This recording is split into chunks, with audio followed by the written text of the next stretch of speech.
It's Friday, November 8th. I'm Matt Harmon. Welcome to the Yahoo Fantasy Forecast presented by Toyota, the official automotive partner of the NFL. And it is a hell of a day to talk ball. We've already warmed up talking a little ball in the pre-show chat here. And joining me to continue that conversation on the actual podcast is the man himself, my good friend, Andy Behrens. Andy, what's going on, buddy? Yeah, sorry to anybody out there who thought they were going to get a Bears rant on this show because we took care of it pre-show. It's all out of the way. Got the Bears flushed from the system. Don't have to think about it.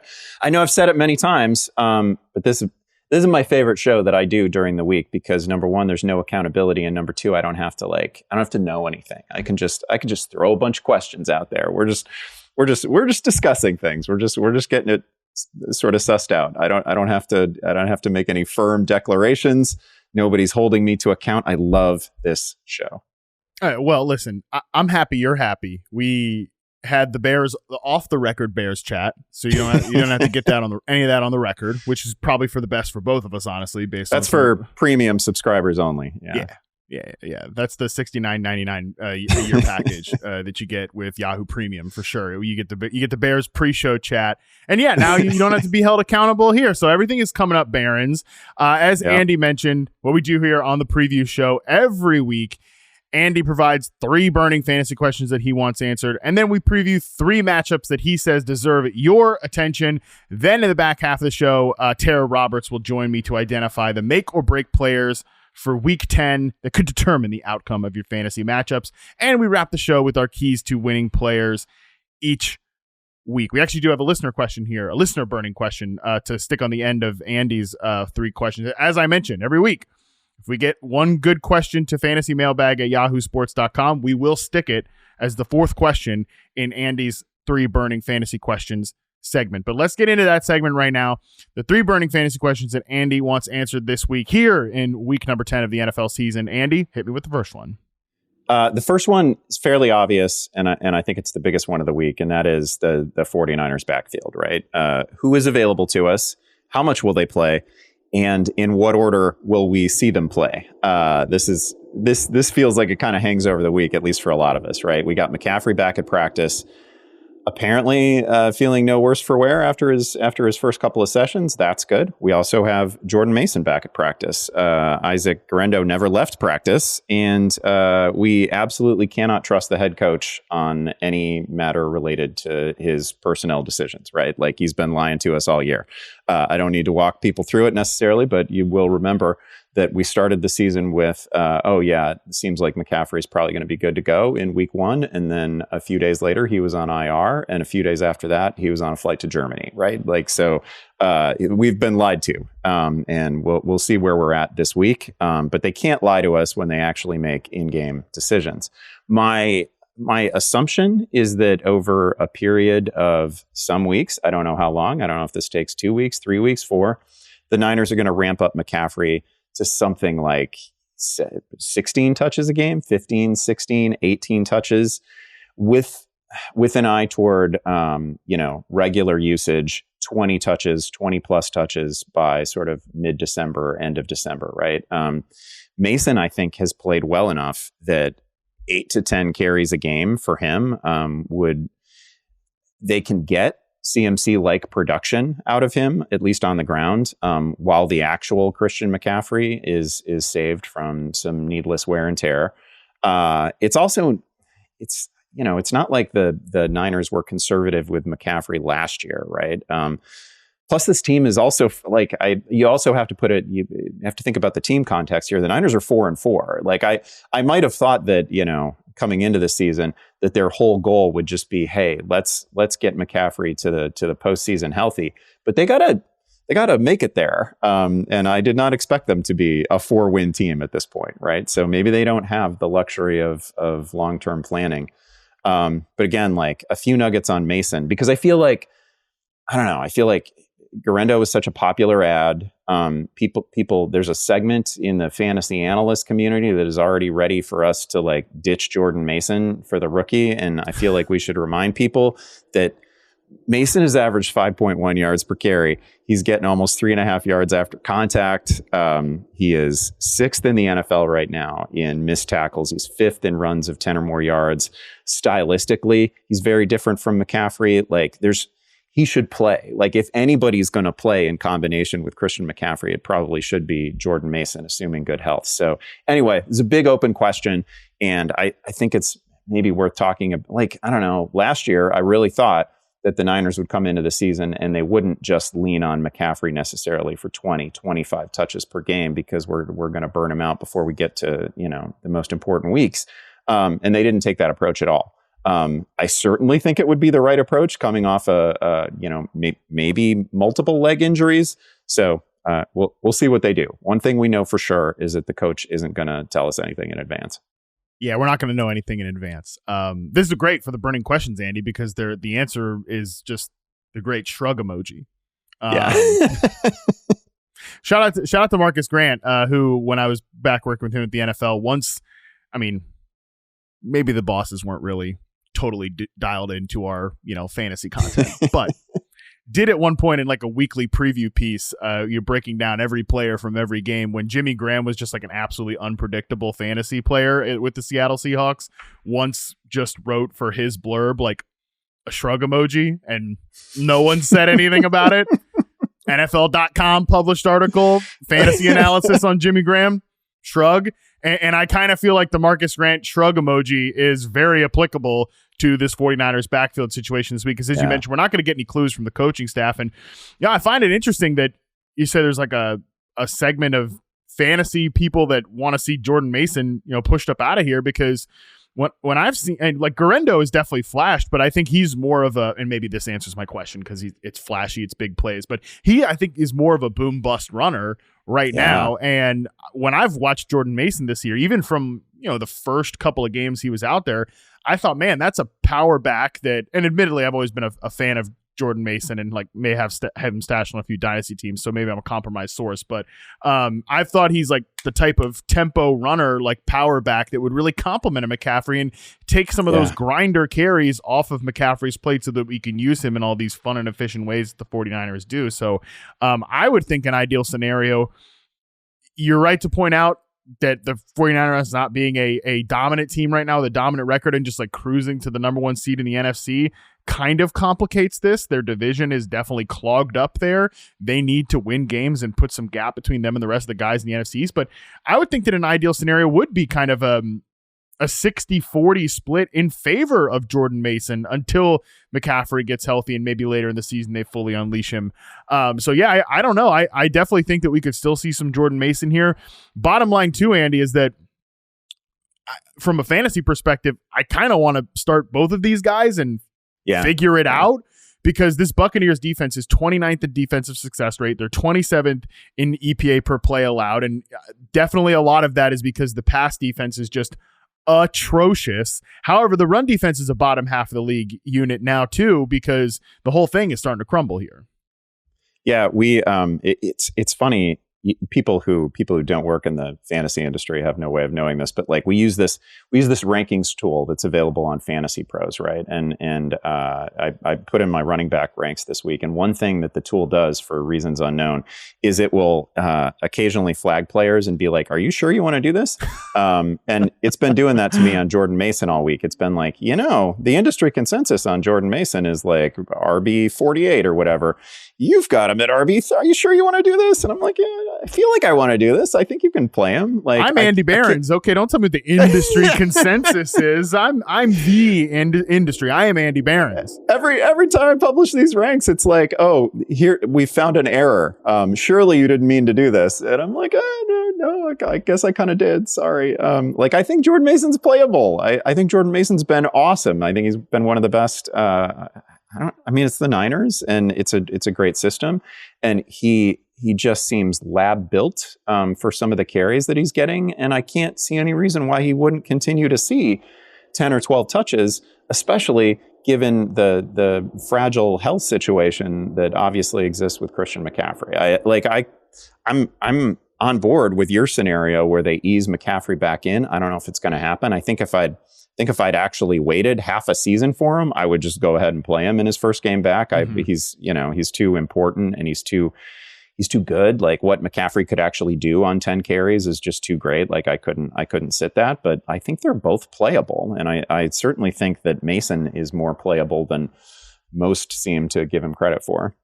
Yeah, this is a pretty critical, just overall big reveal game coming out of their bye, because we also have questions about what the receiver rotation is going to look like. And again, this is a matchup you'd probably want to start some of those wideouts. Let's move to your second pressing question, which has to do with another running back that, I saw Sigmund Bloom point this out. Like, he's like, would you guys, lose like all credit? Do I lose all credibility if I have I don't remember the exact number, but like 20 running back ones ranked this week because there are so many running backs in so many good spots, which maybe that answers our question about Jordan Mason pessimism this week. But you've got a question here about Tyron Tracy heading into week 10. I first of all, I totally agree with Sig on that. Like it feels like there's 15 or 20 guys who you can make pound the table. This is a top 5 fantasy back. This guy could finish RB1 overall this week. There's just a lot of good players in good spots. Mine is the guy I wanted to flag was Tyron Tracy. And it's really simply like, what is the ceiling for him in an absolute premium matchup? Because I feel like Sal and I have actually kind of been competing for like who gets to talk about him the most this week. Sal beat me to the Fantasy Football Live document on Tyron Tracy. Like I rarely lose a race to the planning document, but I did this week with Sal. I wrote about him in the newsletter as a potential buy low ahead of this game because the schedule ahead is so friendly. We don't have to spend a lot of time on Tracy because I know that you've already talked about him with Sal this week. He's in one of those weeks in which I feel like, a player can sort of unlock a new tier for themselves in terms of the way we think about them moving forward. Matchups just don't get any better than Carolina. They give up the most fantasy points to opposing running backs.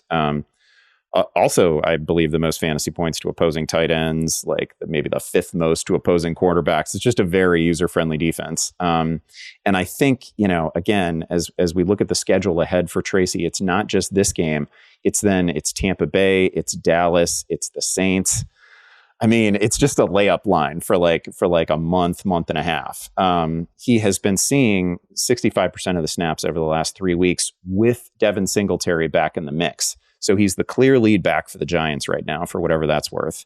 I also think the Giants-Panthers game, which, again, it's the early Sunday game in Munich, super interesting because we also get the Jonathan Brooks debut, perhaps. Both teams have some sort of fringy, fun players. Malik Neighbors could blow up. It feels like there's probably a right answer on the Giants side this week, and I'm just hoping it's Tracy. Yeah, this is my frustration with the Giants right now and just the overall vibe, effectiveness of the offense, especially with Andrew Thomas not in the mix here, is that there are so many players that we care about on this team, mostly Malik Neighbors and Tyron Tracy. So I agree with you. I think Tracy is set up for an absolute smash spot. I did I did appreciate one, probably troll comment from somebody on Twitter when Sal put out the video of us from the podcast talking about Tyron Tracy and some talking to like, oh, this, you should try to buy low on him, this will be the last chance to buy low on him, and some again probably some trolls like, is the buy low window in the room with us right now? Sort of inferring that it might already be a little too late, but certainly this could be the inflection point here for any sort of like what we think of Tyron Tracy now might be very different than what we think of him going forward. So I guess like, let's just say hypothetically, Andy, he comes out and he smashes in this matchup, which he should. I think this could be one of those like beautifully bad shootout type of games where a lot of interesting young players are scoring fantasy points for us, and we're going to make a lot of grand conclusions about these two offenses that maybe we shouldn't because there are serious holes in both defenses. But let's just say hypothetically Tyron Tracy comes out. That's also, by the way, this game could also be 10-7 or something like that. Let's be super clear about the product we might get in this game. But let's live in the positive world right now. Tyron Tracy comes out, smashes this matchup, whatever. How high are you viewing him? Like how high can he fly rest of season, I guess? Well, see, that's just the thing. They do have the bye coming up after the Carolina game, but then after that, it's 3 of the friendliest spots that we can possibly find for a running back. It's Tampa, it's Dallas, it's New Orleans. who knows, like just how bad things are going to sink for New Orleans in a month, like, and for Dallas as well. And those have already been super generous defenses. So this is just like, that's the kind of schedule that allows a single player to sort of lift you into the playoffs, right? Like again, we throw around the term league winner way too much, but that's the kind of like, this is like 5-6 weeks of just absolute gift after gift after gift. And again, Tracy has already elevated himself to the lead role in that backfield, so we don't have to answer those questions. It's just a perfect schedule. It's hard to design a better schedule for a running back. It gets a little rougher at the end of the season, but man, this next month ahead, like if we really hit on him and he stays healthy through that schedule, really difficult to imagine how he doesn't score as a top 5 fantasy running back over the next month. And that's what we should be looking for. And the reason he is still a buy low is that I get it, like in really sharp leagues and among players who are listening to multiple fantasy podcasts every week, okay, like you already know what's going on with the Giants backfield and with Tracy. But also there's this greater universe of fantasy leagues out there. And they do read some of the content, and like Tracy's still he's unrostered in 25% of Yahoo Fantasy leagues. And like, he hasn't actually had the monster game yet. I know he had the pretty big game against Pittsburgh, but it wasn't like 180 yards and 2 touchdowns. And that's the kind of setup that we're talking about against the Panthers, right? Like I feel legitimately there's a series of games upcoming for him in which he can just absolutely detonate in a way that, like, if you had that guy on your roster, you're absolutely winning the week. So that hasn't occurred yet. And it usually takes 1 or 2 of those games before the masses really jump on a player. Like, again, this guy is still unattached in a bunch of leagues, like tens of thousands of leagues. So we're not all there yet. I do think that there is still a buy low window, especially when one of those big eruption games comes in a solo spot here, an island game, like we get in this Germany one here in week 10. All right, let's go to your third question here, which is about a certain wideout who was drafted quite high in leagues this year. Yeah, this is really just for my own purposes, and I know it's helpful that other people are also attached to this player, but this is just for my own sake. Just a few. A few. I need it to finally be Tyreek Hill week at some point. It's got to happen at some point. Matt, he has only one 100-yard receiving game on the season, and it was forever ago. It was in opening week, literally forever ago. That's like a different time. I was a different person back then. This is the man who led the NFL in receiving yardage and receiving touchdowns last season. He was on a 2,000-yard pace deep into the year before that late ankle injury. And I know he's dealing with a foot injury of some sort of unknown severity right now, but he did play all but 1 snap last week. Only saw 5 targets. Achane and Jonnu Smith combined for like half the team's targets in week 9. And we're getting a Monday night stage this week. Really fun game. We're getting a Rams defense that has given up 3 different individual weeks this season in which an opposing wide receiver produced at least 130 receiving yards and multiple touchdowns. Marvin Harrison Jr. did it. Jawan Jennings did it. JSN just did it against the Rams. Needed overtime to do it, but he did it.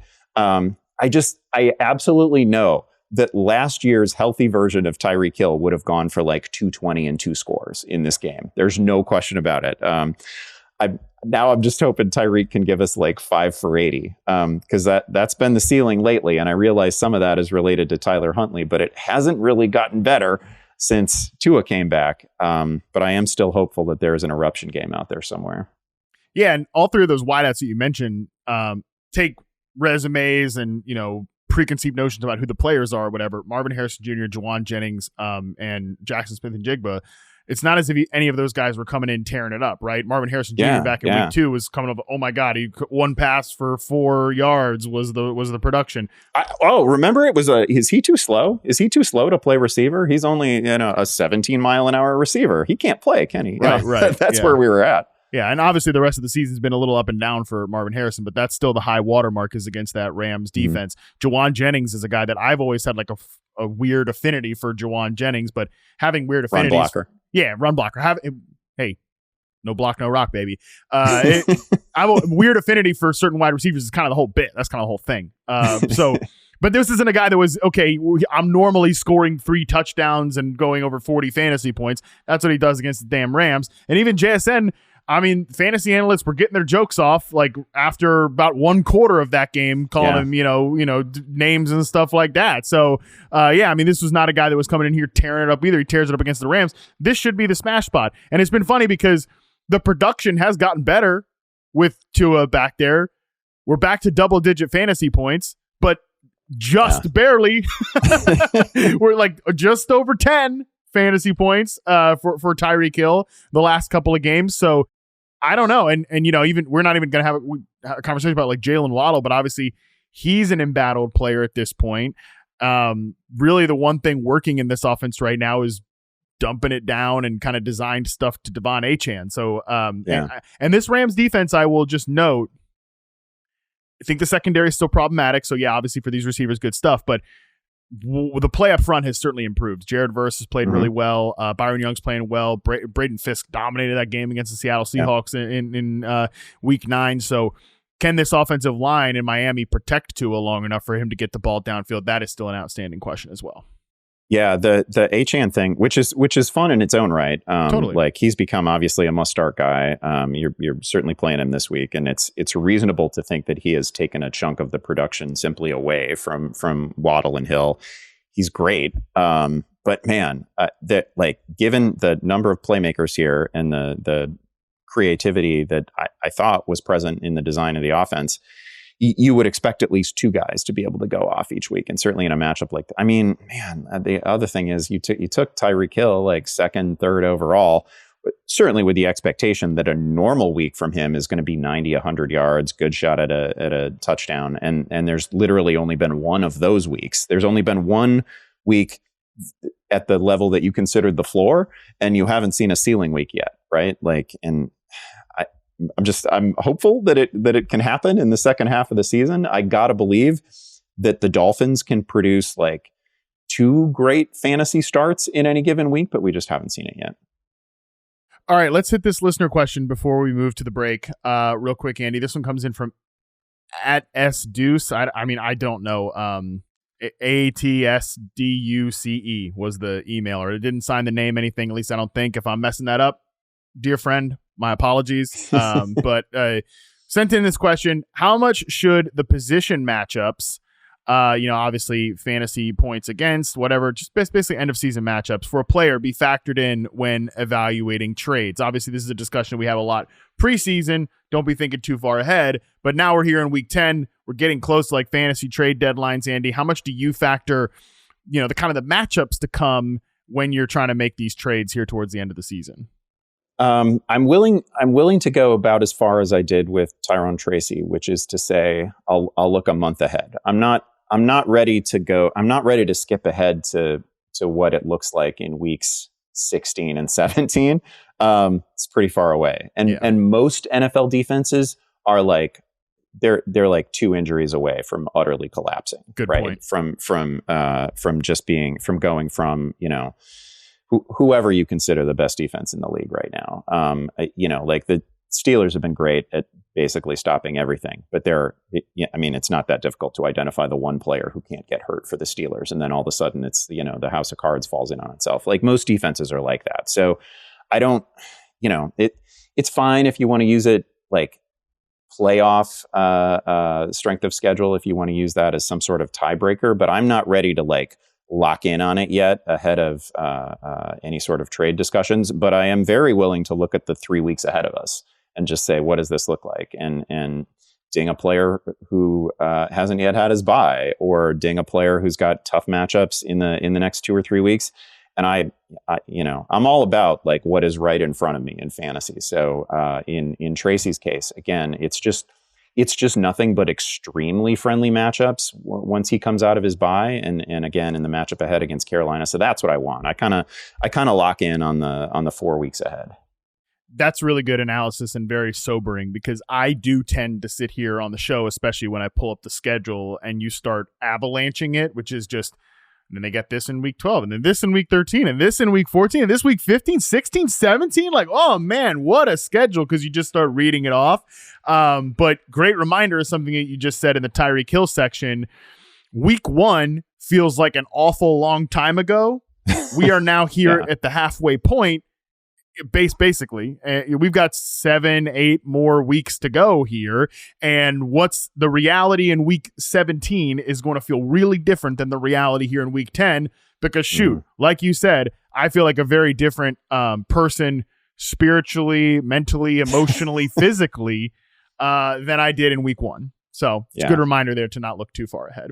It's a great question, though. It is a great question, and I think everybody approaches it differently. So that's another thing. If I had somebody different in the chair here asking this question too, maybe it's not Andy, they might have a different answer. So I do like Andy's approach about this, and again, it's typical Behrens, very sobering, keeping us in the moment here.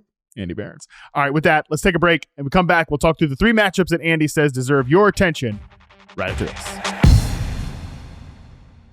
All right, we're back. Got 3 great games to discuss here. Well, two depth. One of them is questionable. I concede. Yeah. One of them is a little questionable and became more questionable as we started taping. Actually, let's get that one out of the way. Let's go out of order here. Let's talk Vikings at Jaguars. And I mentioned this because as we were recording, Ian Rappaport from the NFL Network tweeted out, as Jaguars quarterback Trevor Lawrence, who's dealing with a left shoulder injury, continues to get treatment and weigh options for the future, sources say he's considered unlikely to play Sunday versus the Vikings. Lawrence was limited in practice yesterday, and Coach Doug Peterson was non-committal about his status. I feel I already didn't feel great about the Jaguars overall. I feel even less great about the Jaguars. Is CJ Beathard, your boy, still the backup quarterback there? No, it's Mac Jones. I take it back. Mac Jones. Yeah, but they just claimed Beathard off of Miami's practice squad, which was, and that was like the signal flare that went up on Tuesday, basically, and or on Wednesday, and told us, oh, maybe there's something more to this Lawrence thing than just, than just like a limited practice and a mild concern like that. Going out and actually adding somebody who's been in your building before and familiar with the offense was pretty meaningful. And perhaps I would have pivoted away from this game in the 3 games that I was most interested in before the Lawrence news, because it gets pretty messy if we're stepping. And I know that nobody has incredibly high opinion of Trevor Lawrence at this point, despite what it looks like when everything goes right. But I do think there is a pretty clear step down to Mac Jones. I'm not eager to see what the Jags look like with Mac Jones. This was just this is one of those matchups where you start looking at how friendly each defense is really for fantasy purposes, right? Like Jacksonville gives up 2nd most fantasy points to quarterbacks, the 5th most to running backs, the 4th most to wide receivers, the 8th most to tight ends. So on the Vikings side, this was always super simple. This was always just start your dudes. But Minnesota's defense has been, they're fun and they're pretty frisky and they're full of sacks and they lead the NFL in interceptions and they do a lot of things well, but they are also bottom 5 in terms of passing yards allowed. So they have been, little bend don't break, and then they turn you over. It's a little bit of that. That game had the potential pre-Lawrence news to give us something a little bit like that Green Bay Jacksonville score, right? Where it's, we're getting well over 50 points and it's a game that you didn't necessarily flag as one that was going to be incredibly fantasy friendly. And then it ends up, at the end of the day, they've scored 55 or 57 points. Felt like a great spot for the first, and this may yet happen. At some point, we have to get a double-digit target game for Brian Thomas. Hasn't happened yet. Certainly seems like he deserves it. He's bumped up against it. He's had 9 target games, but just relative to the other guys in that receiving room, some of whom are banged up right now. Gabe Davis banged up right now. Like it just seems like we could build the whole thing out of Brian Thomas. It just hasn't quite happened yet. Yeah, and I'm a little less interested in them building the whole thing out of Brian Thomas if, Mac Jones is the starter. By the way, side note, how was CJ Beathard on the Dolphins practice squad? Your guy, and he didn't get any burn? I mean, and he didn't play over Tyler Huntley? I know. They're the same as rushers, so that's a wash. Sure. Beathard, obviously, an Iowa legend, a Niners legend. I have no idea. I really can't explain it. Yeah, pretty questionable. Anyways, nobody cares about CJ Beathard, but yeah, I mean, I don't. Sorry, Andy. Nobody else. Sorry, nobody else. Nobody else cares. Nobody else cares about CJ Beathard analysis on this particular podcast. I'm sure many people care about him as a human being. I do too. But anyways. The hell am I talking about? Yeah, this game definitely becomes a lot less interesting without Trevor Lawrence out there. And I mean, Brian Thomas obviously isn't coming off of a big performance anyways. He was game time decision, so I'm kind of willing to wave it off a little bit. But at the same time, you're right about the role. And I think Brian Thomas is great. Great player. Really like rocket ship trajectory. But at the same time, he hasn't necessarily had those like big target games, and I think some of it is just a little bit of the volatility still left in his game, which we can be realistic about rookie receivers and say great player, but at the same time, maybe we're getting a little over our skis with rookies at time. All right, next game up here, Andy, the one you want to actually talk about first, Steelers at Commanders. What do we got on this? I love this game. Both teams just made notable deadline trades, right? Both teams are behaving like contenders and are contenders. It's a little rougher road for the Steelers, I would say, in the AFC, but still, both teams going for it. I probably would have liked to see Washington add receiving help, but obviously the Lattimore deal was just sort of an all-in move for them, and the receivers who were left at the point that we reached in that musical chairs game maybe weren't difference makers anyway. Pittsburgh's defense, mentioned it already in the show, has been good against everything. Washington really solid against the pass, but vulnerable against the run. So this just on paper looks like a good spot for Najee Harris, for Jaylen Warren. I would also mention, just as a potential fantasy trade nugget in the same spirit of the Tyrone Tracy discussion, Pittsburgh has some friendly spots ahead. They have all of their division games ahead of them, which is a little bit wild, but that means 2 matchups each with 2 of the league's friendliest pass defenses in the Ravens and the Browns. And those games are ahead of like week 18. So like we get that, we get a Bengals game coming up. Like it is a really friendly schedule, and not that somebody like George Pickens is a buy low exactly, but I still think even if he's a buy high, it's a good player to target because they have some really friendly spots ahead. But this matchup specifically, I love it. We got stars on each side. It's Pittsburgh coming out of its bye, so we get a chance to see if we get another good game from Russell Wilson. That's kind of fun. Daniels has been great. Seems like Brian Robinson's coming back for this one, so it's just kind of, I don't know, fire up everybody. Yeah, I mean, I think you could probably still trade for a guy like George Pickens, who's only, wide receiver 28 on the season and had 5 for 74 in the last game. He did have that one deeper shot later. So, and I feel like he's had a bunch of good games with no touchdowns, right? Yeah. So like the point production hasn't necessarily been there. Correct. Yeah. And he has had a couple of plays called back, especially early in the season too. Obviously he should have had a much bigger game on Monday night against the Giants. If he puts that second foot down, come on, George, let's go. Get that second foot down. I think you're playing for great football this year. I think you got a really good connection with Russell Wilson. But I love those matchups that you mentioned in the future, especially because you just think about the way George Pickens and Russell Wilson have played together, will continue to play together. It's a lot of deep shots, which Baltimore is vulnerable against the deep pass this year. We've seen that, in a ton of samples. And then obviously the Browns too, it's a lot of single high coverage, man coverage on the outside. That's the George Pickens specialty as well. So he's definitely somebody I think is an interesting trade target. And I mean, it's weird. I did not think I'd be interested in Washington's offense this season. Obviously I've already done the, mea culpa on the Cliff stuff, on the last show, talked about the matchup for Terry McLaurin against another single high team here in Pittsburgh with Sal earlier this week. 17 average depth of target against single high. We could see some big plays from him this week. But it's Pittsburgh's offense that I'm kind of sickly fascinated by here too. So I do think George Pickens is in a good spot in this game. Overall, just really buying what the Russell Wilson Pittsburgh Steelers are selling, which is something I didn't think would be coming out of my mouth here in week 10.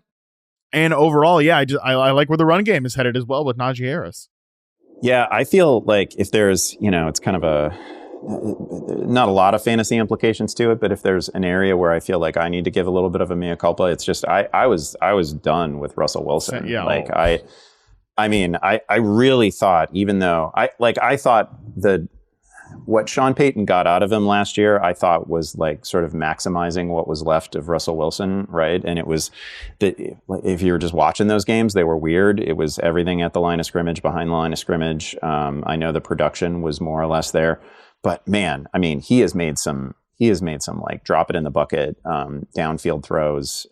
This has been a very different offense for Russell Wilson, and he's running it well. I've been really impressed, and I kind of laughed at the idea of him replacing Justin Fields, in part because Justin Fields was like, some of that was a fantasy argument, and Fields was like the QB6, QB7 when it happened. But man, Wilson's looked great, and it is difficult to argue that the ceiling for that passing game isn't higher with Wilson. He's been terrific. I didn't even mention him by name at the top, but like we get our first shot at seeing how they use Mike Williams. I mean, I think we kind of know how they're going to use Mike Williams. There is one highest and best use of Mike Williams, and I think it pairs well with Russ. So it's a little bit of a duplication of what they will ask George Pickens to do, but I don't know. I like this offense got a little bit more fun. I think we saw something from Austin before the bye as well. So there's some playmakers here outside of Pickens. I'm excited for this game. Yeah, lean into it, man, because Russ, I was done with Russ when he left Seattle. I was very, very out on the Denver Broncos Russell Wilson experience, and it was even worse than I thought it was going to be. So I've definitely been very low on Russ for the last few years. But I still think he's a limited quarterback at this point, because he was a limited quarterback in his athletic prime, and he's definitely going to be limited at this stage of his career. But the Steelers, and nobody wants to hear it, but credit to Arthur Smith, they're just leaning into what he does, like what he does really well, which is, you've got one George Pickens. Let's get the older, version of what George Pickens does, which is Mike Williams. So they're leaning into it. I think it's going to be good for all these players involved here. Well, I mean, we'll see. They're coming out of the bye. Obviously, we've only seen 2 games. It's not as if anybody's really particularly impressed by the Giants secondary. So let's see what they do against Washington and obviously going forward. But overall, I feel really good about this offense and where they're at right now.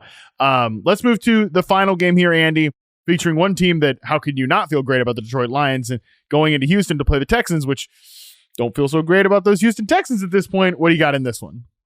Yeah, we are gonna need Nico Collins back to truly elevate this game into what it could be, right? Detroit, obviously, this is the league's top scoring offense. They can clear 30 points against anyone, regardless of the quality of the defense. So it's always just fire up your Lions. But Nico, if he can return, would really put CJ Stroud back in our plans, because it has.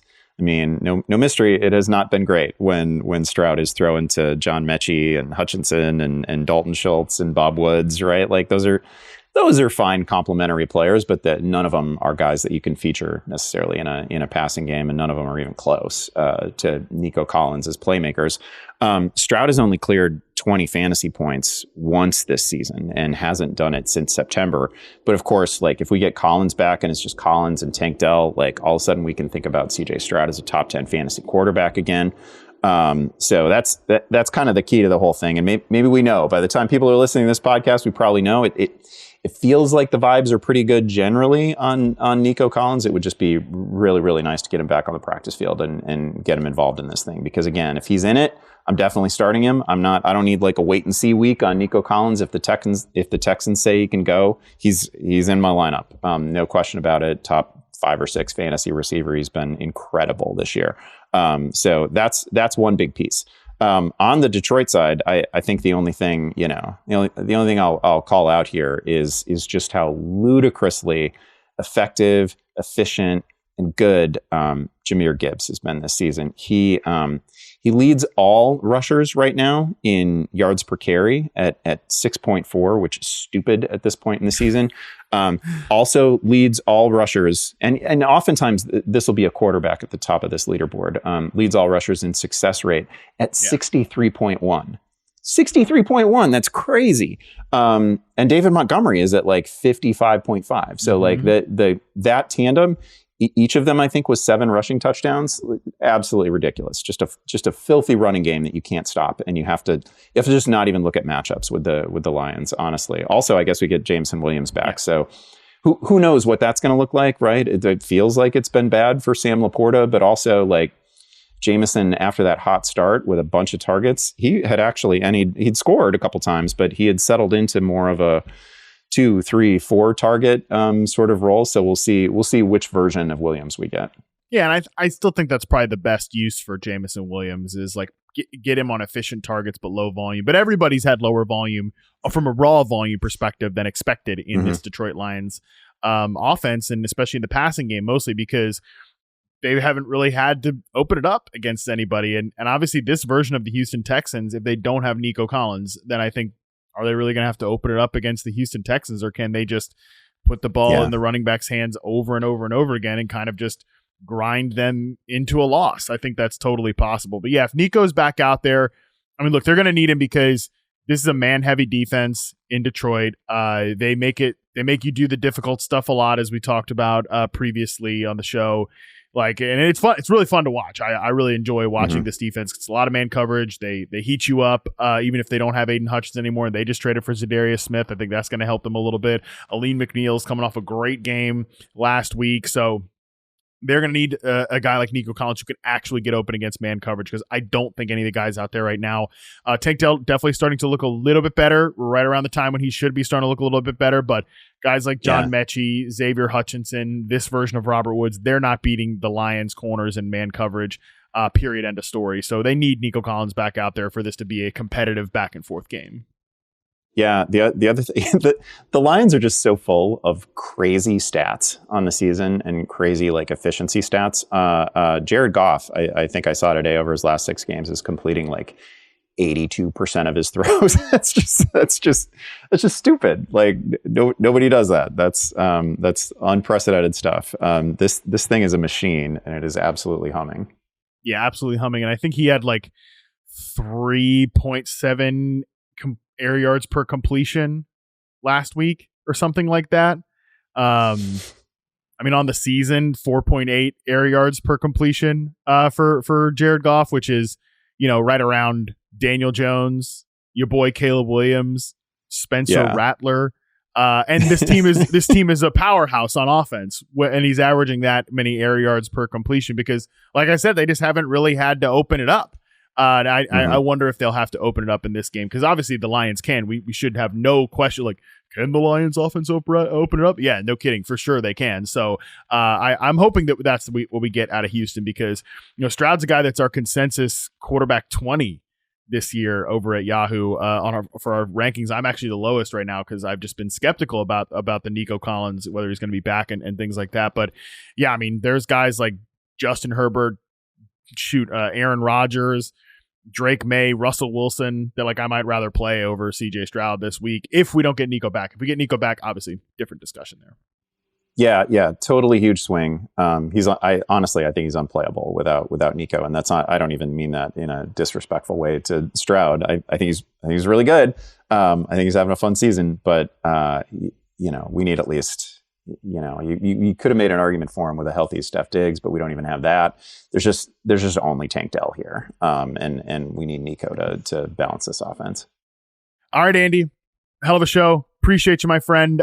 You will be back. We'll both be back on Sunday after the dust settles to recap Week 10. In the meantime, I'm going to say goodbye to Andy, and on the other side of the break, we're going to be welcoming Tera Roberts. Just don't give him that wave. If people only the YouTube folks got to see that very weird wave from Andy Behrens. The audio folks will never get to see that. That was bizarre. Anyways, definitely let's take a break after that. I'm shook. On the other side of it, Tera Roberts is going to join me to share her make or break players for week number 10 right after this. Joining us now, as she always does here on the weekly preview show, it is Tera Roberts. Tera, what's going on? I'm doing good. Week 9 was very beautiful for me, Matt. My double tight end propaganda hit with Kate Otten. Mike Gesicki had an excellent week. So I'm kind of thinking for every bit that Andy talks about kickers, maybe I should rebrand to tight ends. So I'm kind of mulling that over. Feeling good. Yeah, I mean, why not? There's always, I know it's like you and Neil Dutton basically competing for the fantasy's tight end corner. So, I mean, listen, shout out to Neil, great dude, listens to the pod. So again, shout out to Neil. But I mean, he's not on the show, Tara. You are. So we could use people breaking down tight ends. So if you want to have that, as your bit, I'm more than welcome to, or more than happy to cede the floor to you. Let's do it. All right. I love it. Well, hey, this first player we're going to break down in make or break players. And listen, if you've listened to the show, you know the deal. Make or break players, not a strict start sit, but underlying situations with some of these players we can break into and maybe decide if they are going to make or break your lineup for every single week. Here in week number 10, first player we're breaking down is not a tight end, although Tara did catch a pass. Did catch a touchdown pass. We kind of went up and got it. Yeah, did a little bit of tight end stuff. He's a player who Drew Brees compared to his former teammate live on air, who has tight end eligibility in fantasy football, and that is Denver Broncos quarterback Bo Nix. I know you also might want to loop in some Courtland Sutton to this one. So, what do we think about Bo Nix here, and maybe his teammate Courtland Sutton in week 10? Yeah, matchup is the whole thing with a lot of these players this week. I feel like last week we were kind of playing off of injuries and getting creative. And this week we're just looking at these guys that we know exactly what they are. It's just a matter of whether or not they can succeed in potentially difficult matchups here. Bo Nix, I don't talk about quarterbacks often in the make or break because they are what they are. But I felt compelled to talk about Bo Nix this week just because as the season has progressed, I found myself becoming a little bit of a supporter for Bo Nix. Not a truther yet. I'm not at that level, but I've foregone my college bias towards him and have opened my mind that from a fantasy perspective, I like the direction this is heading. The rushing upside has been absolutely tremendous for him. 5th most rushing attempts and yards among quarterbacks, 3rd most rushing touchdowns. We knew it was there. I just don't know if we knew how much it was going to be tapped into. And he's thriving. He's being evasive, not getting sacked a ton. It's working out very well. In terms of his fantasy performances, we've seen the lows, right? The first 4 games of the season were a little bit sketchy for him. But after that, after he got a little bit more acclimated here, the ceiling has been excellent. 30 fantasy points. The floor has been perfectly fine and acceptable. 14 fantasy points. He's had multiple top 10 finishes here. Starting to get a little bit more comfortable with him, moving him up in the rankings and feeling confident about it. But it just as we're kind of looking at him and feeling more confident, we get hit with this Kansas City matchup here, which is one of the worst passing matchups that you can have from the perspective of their overall defense is fantastic. But there might be a little bit of leeway in this matchup that makes him a potential streaming option because the way that you don't want to attack them, although they're very strong through the air, you don't want to attack them on the ground. And their run game has been all over the place. I know we've talked about Javonte Williams a ton. There's potential of Audric Estime popping up in this lineup. They just haven't. The prospect of them being effective in the run game in this matchup, slim to none. Lower scoring matchup as well. So it leans me to believe that we're going to see a decent rushing upside from Bo Nix, decent passing stats as they try to make this a competitive game here with Kansas City, whose offense is gelling more after the addition of DeAndre Hopkins. So when we're looking at Bo Nix in this matchup, he might be potentially one of your better streaming options this week. I've seen a lot of start-sit questions with him, but it is very volatile. It is extremely, extremely risky here because we're literally depending on that rushing upside to be there to carry him in terms of that floor, because without it, it could get a little bit ugly. Yeah, you really are counting on that rushing upside for sure. And it's different than last week because I think people were interested in Bo Nix last week because of the matchup with the Ravens defense, and they give up so much deep passing production. They're just vulnerable in the secondary generally, and it wasn't a good football day for Bo Nix and the Denver Broncos. That was really a non-competitive outing from the jump, but from a fantasy perspective, it turned out all right. This is a bit of a different discussion here because this Chiefs defense is really good, and that's part of the issue here. I also think it's interesting to consider sort of the other side of this equation here, Tara, where Baltimore, their offense is I'm not going to say it's unstoppable, but no matter what type of defense you have, they're going to put you in a bind. Like, okay, we don't have like a number one outside receiver necessarily. So who you covering Patrick Surtain with? You're not going to have him shadow Zay Flowers because he's moving around the formation and that whole thing. So they put defenses in a bind. And I'm not saying that Kansas City, obviously with Pat Mahomes, Andy Reid, the whole deal, they don't put teams in a bind, but this is a very different matchup for Kansas City's offense against Denver's defense than what they saw last week against Tampa Bay. I mean, they're on the other end of the man coverage spectrum. The Bucs barely play any man coverage. They play so much zone, and DeAndre Hopkins in this role is just, he's going to tear up your zone coverage moving across the field from slot to X receiver, the whole deal. This is different, and I think that's important to consider here because I think we want Bo Nix in. Like, I don't really know, Tara. Do we want him in a negative game script where he's just running around and doing all the things, or do we want him in more of a neutral, I don't think positive just because of where these two teams are, but like a neutral game script here in a competitive outing? Like, I don't really have a good bearing on what we want out of Bo Nix in that way. Yeah, I agree with what you're saying. We looked last week, the negative game script. You would have thought that there would have been a little bit more pass volume. There wasn't. It wasn't as if he was out there just straight chucking it. So I think a neutral game script does make a lot more sense here and probably benefits Courtland Sutton as well. Because when you look at him in that offense and, things were a little bit shaky in terms of his targets and catchable balls as well.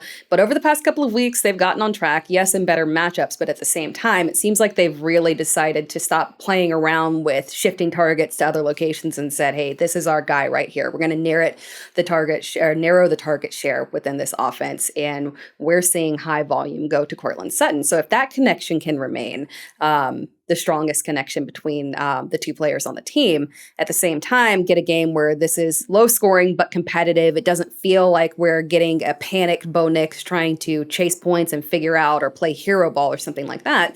It does make a lot more sense for both of them. So I agree with you. We want to see a more competitive game to where they're not having to figure out what to do with Bo Nix and whether or not they're just pushing high pass volume, and they can have a more balanced attack there. It is just funny looking at the Denver Broncos target distribution just in the last two games, even just playing time distribution. Courtland Sutton's run around on 84% of the dropbacks. Nobody else is higher than 50. He has a 29.6% target share. Nobody else is higher than 16. The number two receiver has gone from being Troy Franklin for a minute. Now it's like little Jordan Humphrey. It was Josh. Like, it's all over the place, but Courtland Sutton is obviously the one constant. So speaking of one receiver that I can't really get my head around, which is kind of how I feel about Courtland Sutton, I definitely feel that way about Calvin Ridley, who is famously still in the coping corner after a couple of good games without DeAndre Hopkins. How much are you willing to buy into what we've seen out of Calvin Ridley from a deployment and a results perspective the last 2 weeks? I can't deny that Mason Rudolph has, put a little bit more pep back into the step of this Titans offense there. Despite this being a very interesting fantasy situation, Calvin Ridley's recent performances have been a little bit more reliable in terms of volume, right? We're finally seeing targets be more consistent for him. And granted, this is an extremely small sample size here, but 15 receptions on 23 targets over 200 yards over the past two games. But there's still kind of that glaring issue of the fact that he's not getting those touchdown opportunities. It's just not happening in this offense, and I don't feel like that's going to change. And so when you're looking at Calvin Ridley and who he is as a player, we need him to have those touchdown opportunities to actually offer upside. And do we want to rely on Mason Rudolph to be supplying volume to him? It makes things a little bit sketchy. And then you throw in this bad matchup with the Chargers where, their defense, we were a little bit, unsure earlier in the season, but it's become very clear. They've been very strong against the pass. High volume quarterback situations are just not happening against them. And they've done so against decent quarterbacks as well. So the odds of Rudolph reaching enough volume to continue this supply of aggressive volume for Calvin Ridley and aggressive targets and yardage for him without the touchdowns. On top of that, I mean, is it going to be Rudolph? We've got the potential of Will Levis returning this week. It's just kind of a weird situation where I want to trust Calvin Ridley. We're finally seeing enough volume in him, and this target share is working out since the exit of DeAndre Hopkins. It's kind of him leaving does make sense that it would open up opportunities. At the same time, you just kind of wonder to what degree it's just a little bit of a fluke due to matchups of the last 2 games and what we'll really have in this matchup here with the Chargers and how much we can trust it. I don't trust it from a pass perspective, but at least when you look at the wide receivers recently against the Chargers, they've been getting enough volume. Yardage has been there. Receptions have been there. We recently had Chris Olave, of all people, with 8 receptions, over 100 yards. So I feel like it could still happen. I'm not trusting Mason Rudolph, but I am mildly trusting Calvin Ridley to be able to keep this little hot streak of his going here. I love how hesitant you are with this entire Calvin Ridley analysis, and I'm like less than hesitant. I kind of think Calvin Ridley's a sell high at this point. Not even like, because I think narrative wise, people are going to buy into the whole, DeAndre Hopkins is gone. Calvin Ridley is the guy they paid. Like he's gonna be getting it done. But you brought up a couple great points here. Number one, it's obviously the Will Levis specter sort of hanging over all of this. I don't think Levis was really benched. I think Levis was, he's not healthy, and I think they'll want to go back to him at some point. And I don't think Levis is the guy. I think they know Levis is not the guy, but at some point I do think they'll maybe just want to get one more look at him. So there's that hanging over all of this. Also, you mentioned the touchdown opportunities. Despite Calvin Ridley dominating the team in targets, 35% targets over the last 2 weeks, 31% targets per route run, he's only got 1 end zone targets to 3 from Nick Westbrook-Ikhine. Yeah. Nick Westbrook-Ikhine, man, he is just like, he's Darius Slayton southeast here, Yes. or a little more southwest, obviously, because it's Tennessee. Just the guy that never really goes away. He's always in this receiver room, no matter who else is on the coaching staff, whatever. And he's like a useful player for them, I guess, because again, 3 end zone targets the last 2 weeks, 2 receiving touchdowns, none for Calvin Ridley. So I think that makes sense, though. That kind of tracks. Ridley's not that type of guy. He's also not a yards after catch player either. You're going to have extreme volume for Ridley to get home. And with the matchup against the Chargers this week, which is a defense I've grown to really, really respect, Minnesota next week, Houston the week after that, a little bit of a tough stretch here for the Tennessee Titans offense and specifically this passing game. So, I think if you have Ridley, maybe you throw him out this week, but if he has even any more usable like performance in this particular game, I might try to get out of it after this one. Yeah, I agree. I've got Ridley on a couple of rosters, and you hesitate, right? You're like, can I find a better matchup? Can I find something a little bit safer? Because it's a matter of it's not even a make or break, is it? Well, it's as much as it is just a massive boom bust, terrible floor situation there, where, I mean, even with we kind of saw it with Cortland Sutton as well. There's these high upside receivers that can literally get you 0 fantasy points, and that's a little frightening. That is an uncomfortable feeling, that is for sure. Well, Rico Dowdle, next player we're going to talk about here. Isn't this just so classic fantasy, Tara? Right as it's kind of happening for Rico Dowdle taking over this backfield, now we're faced with, questions about every other position potentially here in Dallas. So what do we think about Rico Dowdle potentially being the running back 1, but for an offense that might be starting Cooper Rush for the foreseeable future? Yeah, I feel bad for him, to be honest. Again, this was, a tough start to the season and trying to figure out everything with Ezekiel Elliott.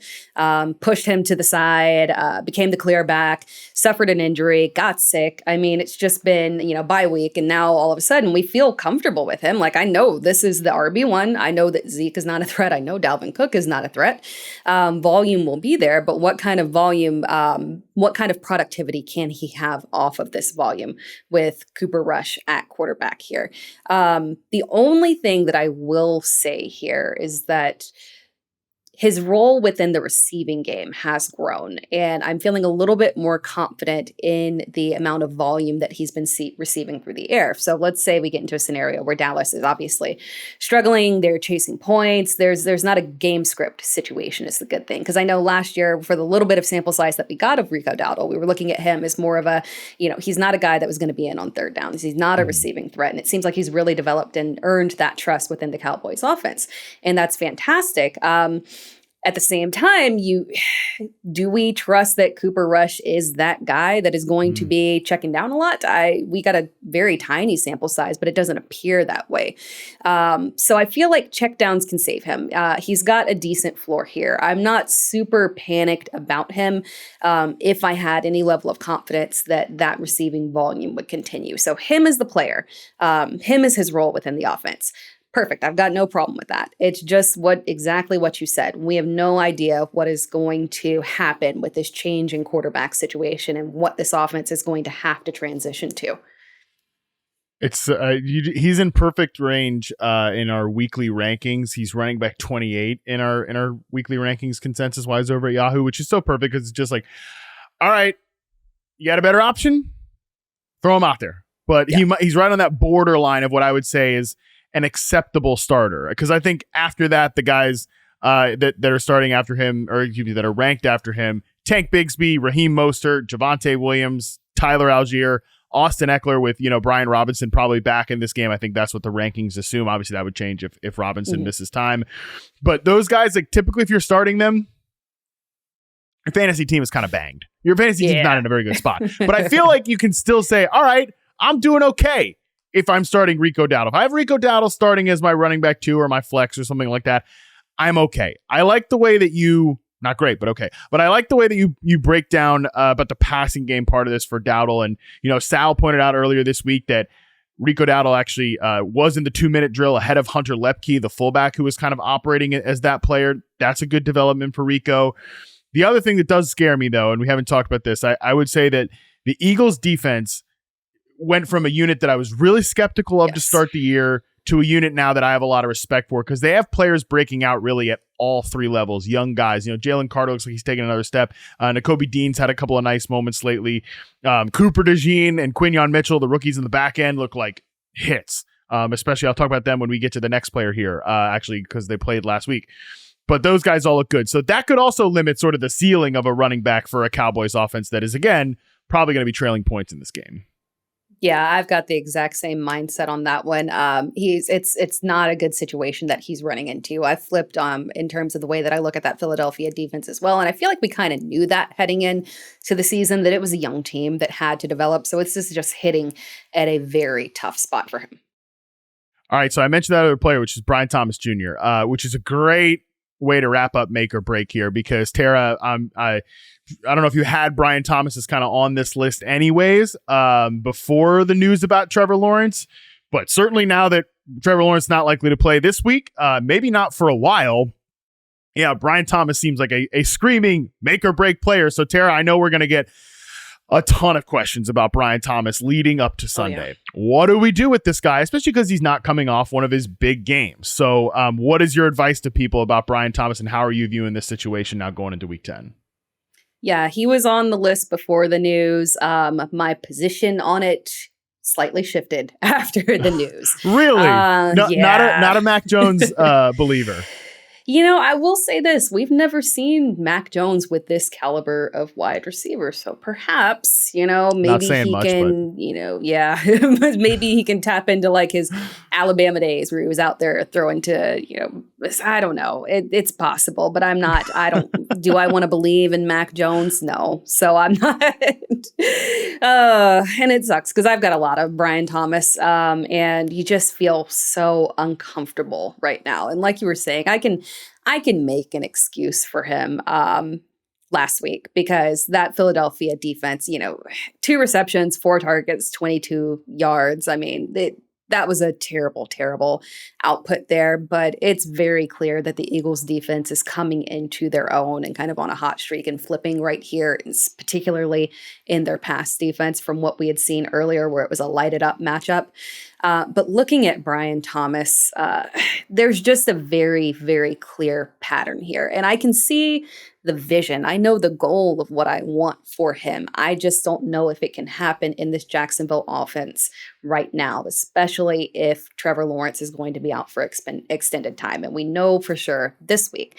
So when we're looking at Brian Thomas and, the way that he has been thriving, he's been thriving off touchdowns. There's not a ton of volume here. It's not receptions. He is a talented big play guy, and the touchdown comes and it's, great. Strong week for him. I feel good about him in my flex spot because that's where we're putting him. We're not rolling him out there with confidence as a, wide receiver 2, wide receiver 1.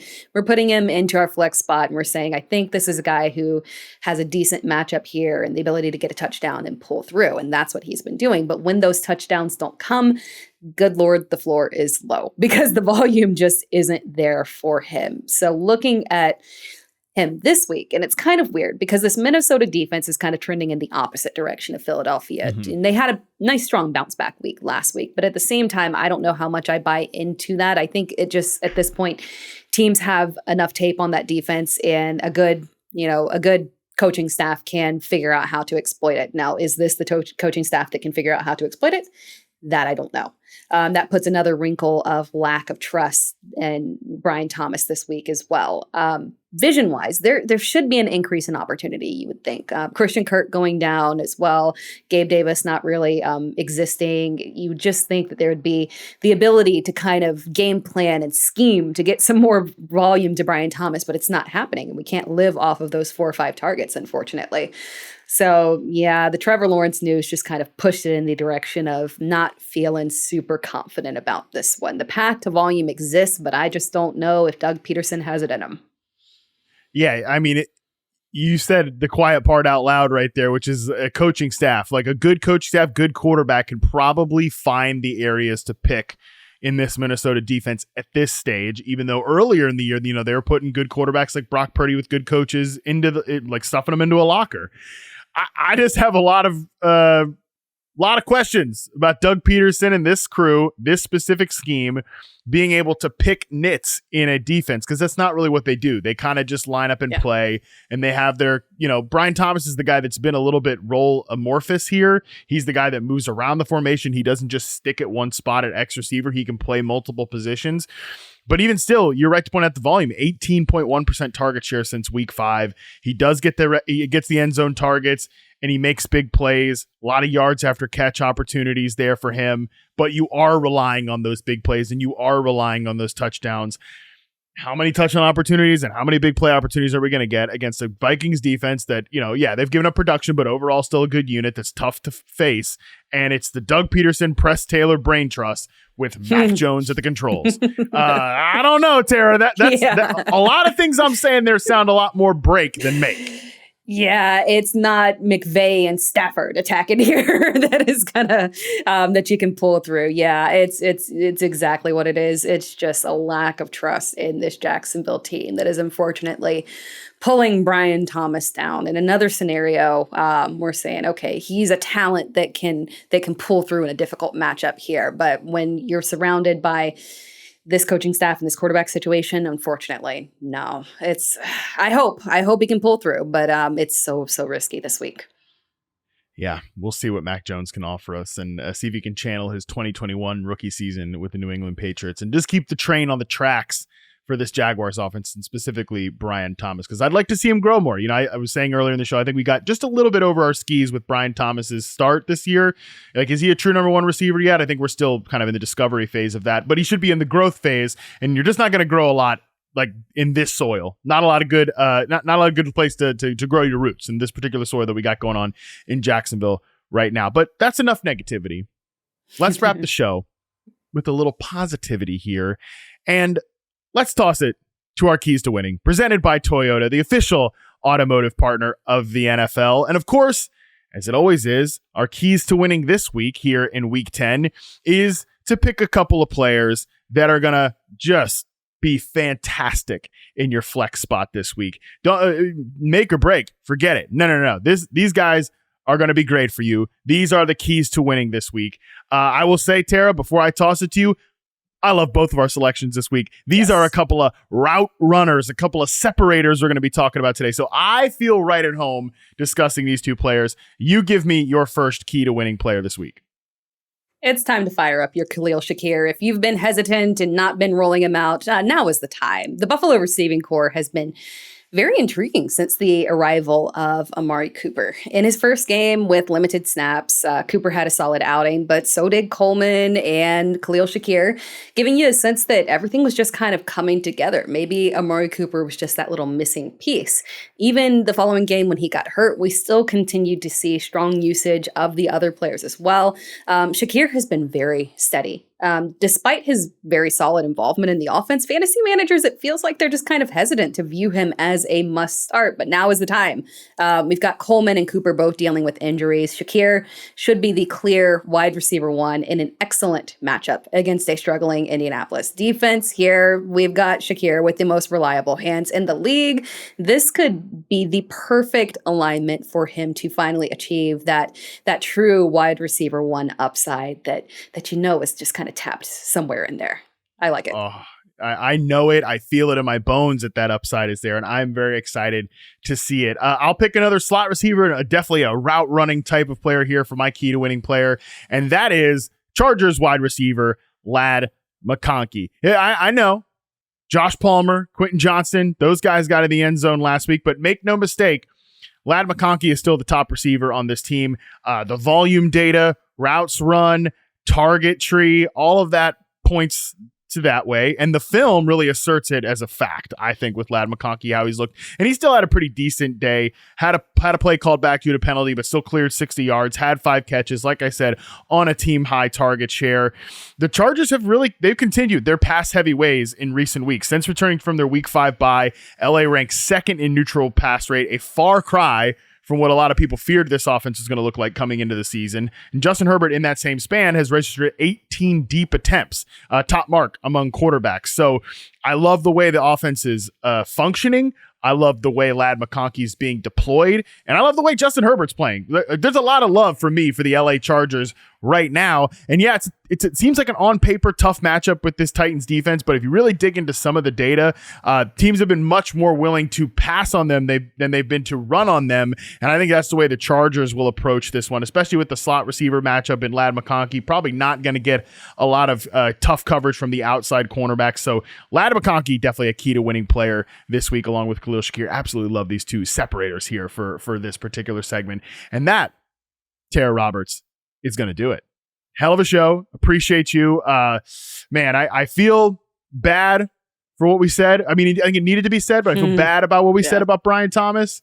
And I'm hoping we're wrong. I mean, you're not often wrong in these segments. You crushed it with the double tight end stuff last week. I'm rooting against you here just for our, I think you might be rooting against yourself here. Rooting against myself. I want to be wrong on this one. And we want to see good things for Brian Thomas. All right. Like I said, Tera, that's going to do it. Tell the people what they can check out from you the rest of the week here on Yahoo. As always, go make sure to check out my Make or Break article, break down more of this and these players. And of course, as well, join us on Fantasy Football Live on Sunday morning. That's right. Be there or else we will take it personally. So we'll hopefully see you all on Sunday morning for Fantasy Football Live. And in the meantime, that's going to do it for today's show. Thanks again to Toyota, the official automotive partner of the NFL. Next time you hear from us, it's going to be me and Andy Behrens breaking down Week 10 Sunday. What a great slate of games it is. Can't wait to get into all of that. Until then, we are out.